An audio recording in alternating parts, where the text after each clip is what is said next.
En ce qui concerne nos finances publiques, le constat est le suivant. La Calédonie est au bord de la faillite. Voilà le résultat du matraquage fiscal que nous avons malheureusement tous subi depuis 3 ans, depuis que Calédonie Ensemble a constitué une confortable majorité de 41 élus sur 54 au Congrès de la Nouvelle-Calédonie avec les indépendantistes de l'UCF-LNKS, du PALICA et du Parti travailliste de Louis Cotraillou-Regueil pour voter toutes leurs lois de pays.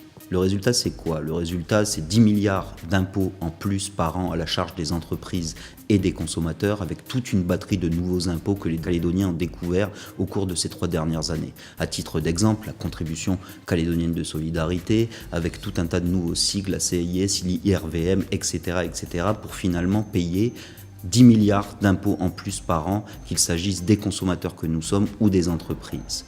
Ce qu'il faut regretter, c'est que malgré ces 10 milliards d'impôts en plus par an, il faut bien comprendre qu'il y a moins d'argent qui rentre dans les caisses de la Nouvelle-Calédonie.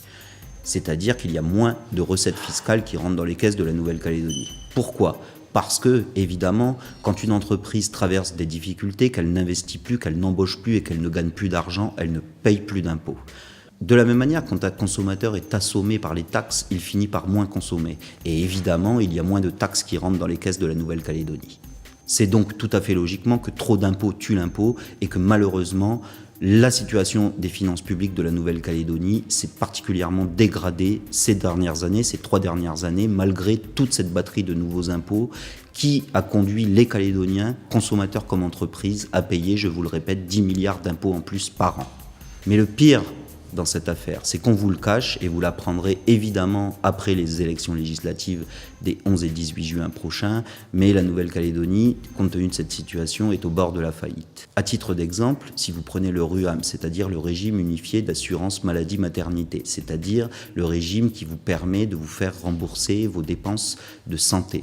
Vous le savez, vous l'entendez régulièrement, le RUAM est au bord de la faillite. Il va falloir, et on ne vous le dit pas, après les élections législatives, trouver 16 milliards pour boucher les trous du RUAM. Or, il y a fort à parier, et vous l'apprendrez évidemment après les élections législatives, que Calédonie Ensemble assommera d'impôts les Calédoniens et les Calédoniennes, de nouveaux impôts évidemment, pour trouver ces 16 milliards qui permettront de boucher les trous du RUAM. He's going the distance. He's going for speed.